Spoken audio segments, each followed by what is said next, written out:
Assalamualaikum teman-teman, jumpa lagi di Wulan Viano Daily. Kali ini kita dengan Mas Galih ya, panggilannya Mas Galih. Ini disebut apa sih Mas sebenarnya kalau Mas Galih ini? Sebenarnya saya itu lebih ke apa ya? Anak yang ngerti, dalam tanda kutip ngerti loh ya gitu, atau gimana?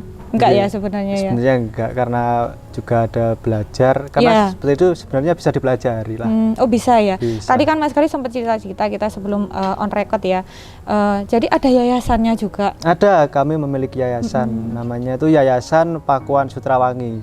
Jadi ini skalanya sebenarnya sudah nasional. Sudah nasional? Bahkan sampai ke Kalimantan, Papua, kami ada pengurus. Pusatnya di Cikarang. Cikarang. Kalau di Banyuwangi di mana Mas itu? Untuk saat ini di Padepokan Al-Ikhlas, namanya di Gunung Serawet. Gunung Serawet. Satu itu aja? Nggih, ada dua. Satunya lagi di daerah selatan, namanya Padepokan Mbah Putih Kandangan, di daerah Kandangan. Terus di Ketapang ada namanya Padepokan Plonco Kuning. Wow. Ya baru tahu sih memang. Untuk Glenmore dan Srono ini sudah mulai merintis. Oh, mulai merintis. Itu di dalamnya gimana sih Mas? Maksudnya belajar apa gitu kalau boleh tahu? Sebenarnya itu yayasan sosial, keagamaan. Atau memang harus anak-anak khusus gitu yang bisa masuk ke situ? Semuanya bisa semuanya masuk. Bisa. Berarti kalian bisa. Terus tapi di dalamnya sesuai karakteristik anaknya masing-masing sih. Gitu. Jadi ada beberapa, jadi nggak semua orang lah, maksudnya bisa. Karena karakter seseorang itu berbeda-beda. Ada yang istimewa, maksudnya ada yang dapat sudah dari sananya bisa seperti itu gitu. Banyak Mas itu di sana? Banyak. Untuk saya adalah generasi ke-9 untuk di Banyuwangi. Ke-9? Wow, itu lebih ke mengobati atau ada yang membantu mengobati, intinya kayak gitu ya. Jadi kalau membahas tentang spiritual, jadi itu seperti dalam hal keilmuan tuh banyak cabang. Ada yang bagian untuk pengobatan, kemudian ada yang untuk kemistisnya, ada yang bagiannya kalau bahasa kerennya spiritual itu huka-huka namanya, itu huka-huka. Dan ada yang untuk ke benda-benda antik seperti itu. Ada ya, Mas? Ada pengelompokannya sendiri-sendiri ya?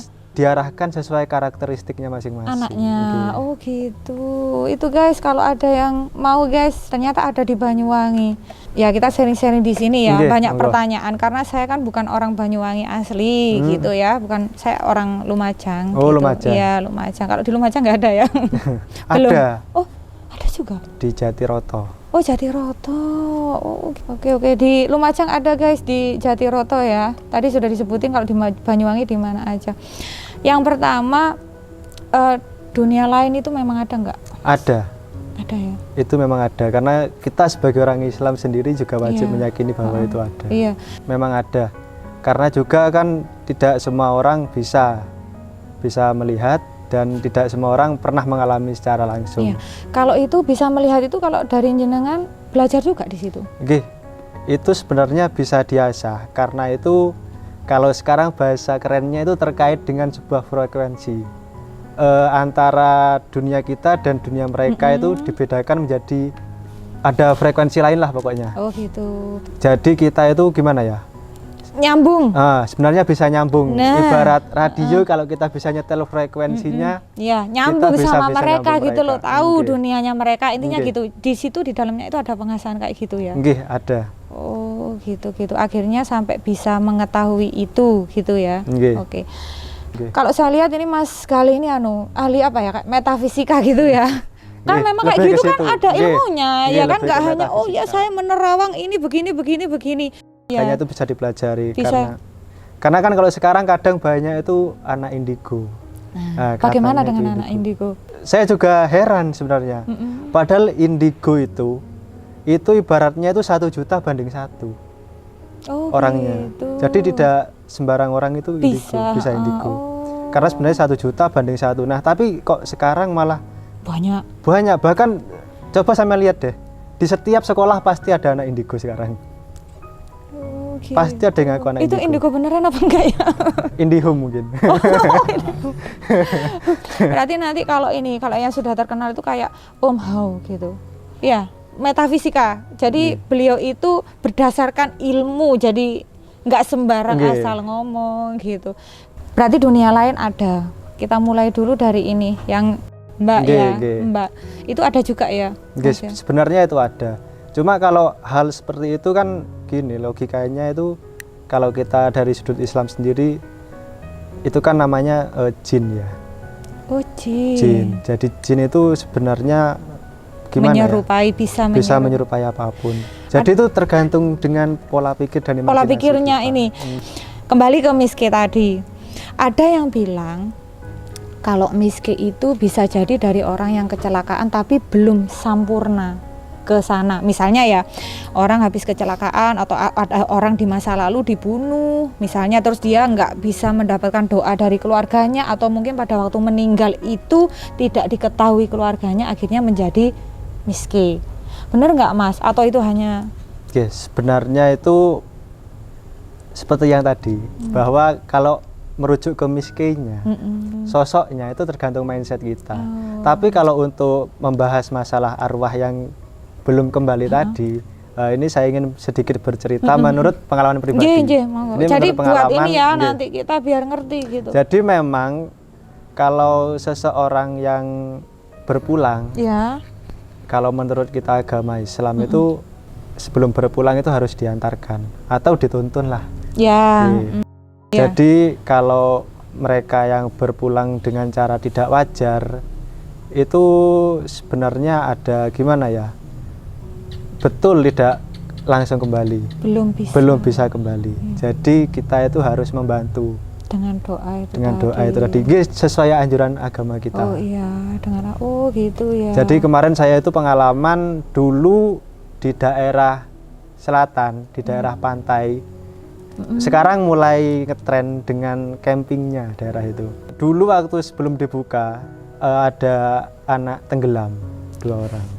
Bahkan dulu itu siangnya, paginya itu saya bersama guru saya ke sana, ke Muara Baduk, karena kita juga pengurus lah di sana, yayasan kita. Salah satu berkontribusi di sana. Kita ke sana dan melihat lokasi sekitar. Nah, guru saya itu kepada Pok Darwis namanya. Di situ. Kelompok pengelola wisata. Ada di situ. Itu mengingatkan paginya itu. Rek, iki bahaya. Sediano ban loro karo pelampung loro. Lek gak ono juku ning omah. Sebelum kejadian itu. Paginya. Setelah kami pulang, sorenya ngabari. Gus, pripun iki? Lho apa? Enek arek enten anak kedelep, ada orang tenggelam. Berapa? 2. Lho kan wis diomongi gitu. Nah, akhirnya setelah beberapa hari tidak ketemu, ada beberapa ritual khusus lah yang dilakukan untuk membantu pencarian. Akhirnya setelah itu 3 hari kita semalam nggak tidur menunggu subuh, itu ada pertanda bahwa sudah ketemu dan pulanglah mereka, dan benar subuh itu ketemu. Meninggal? Sudah meninggal. Tapi selang beberapa hari datang lagi warga sana minta tolong, saya dan keluarga saya ada gangguan. Gangguannya dari gimana? Dari itu karena kebetulan beliaunya itu yang mengangkat jenazah. Jadi beliaunya yang menemukan, kemudian beliaunya yang mengangkat. Ada gangguan di rumah saya. Gimana? Air galon setiap malam nggak ada yang minum, habis terus. Kemudian sapi itu sampai lari-lari gitu, kan gawat. Jadi kejadian waktu itu menghebohkan satu kampung di daerah situ. Karena memang kayak goda banget gitu. Jadi akhirnya datanglah saya malam-malam ke sana, dan beberapa warga sana langsung meninjau lokasi. Nah, ternyata betul arwah dari yang kemarin itu belum sampurna kalau bahasa Jawa. Mas, kembali ke ritual tadi, sempat menyebutkan ada ritual. Kalau boleh tahu, boleh dijawab atau enggak, kan ritual ya. Kalau itu tadi yang jenengan sama gurunya jenengan itu ritual yang bagaimana? Yang pertama waktu itu ya kita mohon kepada Allah Subhanahu wa Ta'ala supaya membantulah keluarganya agar cepat diketemukan. Dan ya namanya suatu tempat pasti ada kalau kita orang Islam pasti ada jin. Iya pasti. Pasti di sini aja pasti menunggu. di antara inilah ini ya kan. Banyak sekali. Iya kan? Ya karena kita ada kelebihan komunikasi, jadi kita ya bareng-bareng lah mencari. Pakai ritual khusus nggak Mas? Oh enggak. Jadi karena memang benar berikhtiar ya. Kita gitu. itu berikhtiar di situ. Oh berarti nggak ada inilah yang harus sesajen atau apa gitu nggak ada. Ya? Mungkin sesuai sunnah Rasul bahwa setiap kita berdoa atau apapun disunahkan memakai wewangian. Jadi ya mungkin sekedar minyak wangi.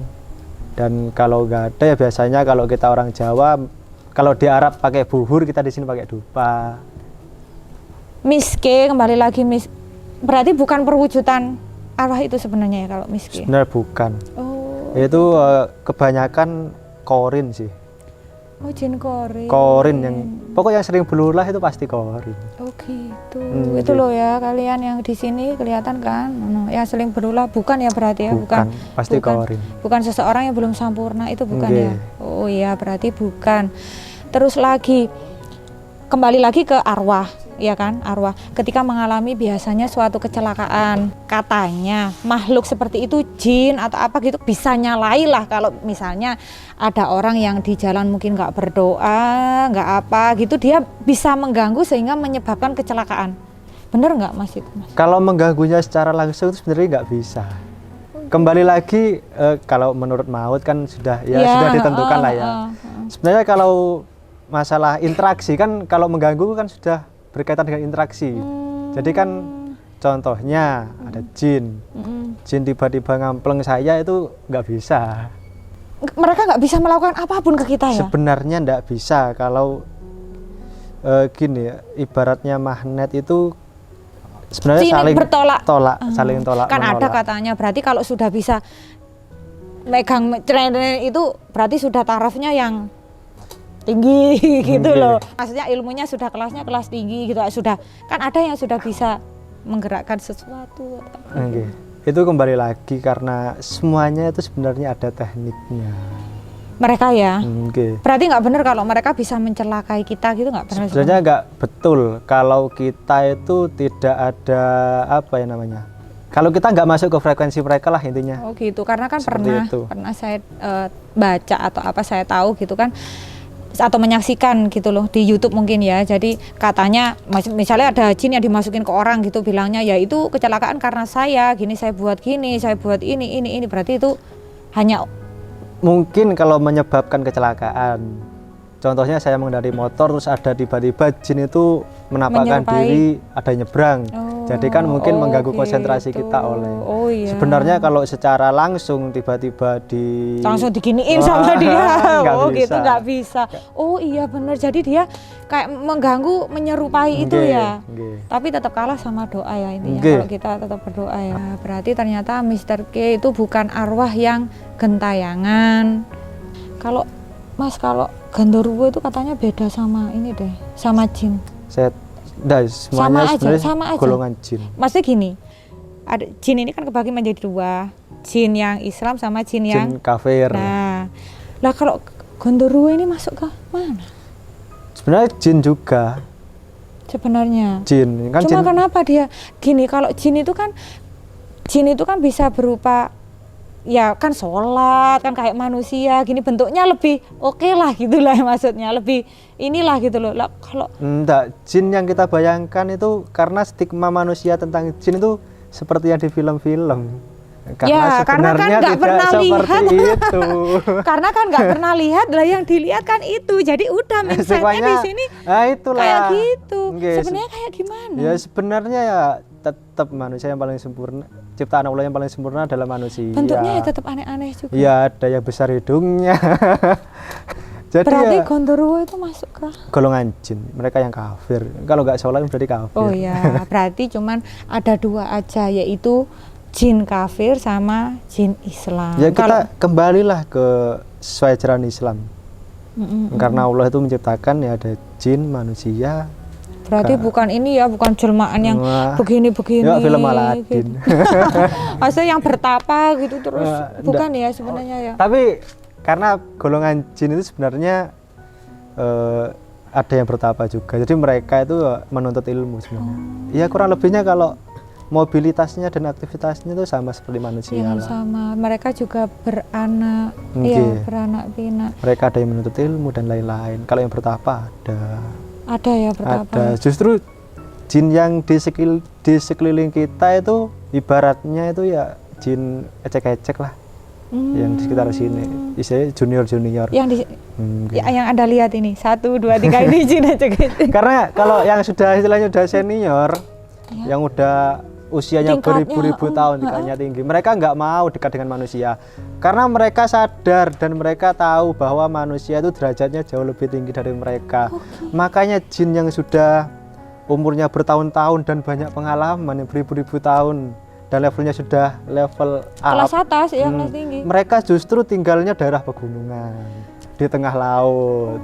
Jadi yang di sekitar kita yang ada rumah kosong, ada kuntilanaknya, nggak perlu takut sebenarnya sih. Itu kelas. Mereka sebenarnya kelas yang noob. Mas paling takut sama apa sih mereka ini gitu loh? Buat ini anak-anak ini biar masih yang mereka takutin. Sebenarnya gini, mereka itu berani kalau kita takut dan mereka itu takut kalau kita berani. Kalau ada jin jangan lari, datangi, mereka pasti kabur. Oh, malah mereka yang kabur ya? Nggak bisa itu loh tadi. Berarti jin itu nggak bisa kayak nabrak kita terus kan kita. Moro-moro dikamplang karo jinnya nggak akan. Itu loh guys. Karena mas takutnya ini loh mas, masuk. Jadi seperti itu ada sih. Nah itu bukan masuk sih, mereka itu ikut. Sebenarnya mengikuti gitu, suka mengikuti. Lah ya, takutnya kan itu gitu loh yang kita nggak kuat, misalnya kita lagi nggak kuat imannya, moro-moro dileboni, rak gini langsung. Oke, intinya orang yang orang yang bisa seperti itu adalah orang yang lupa.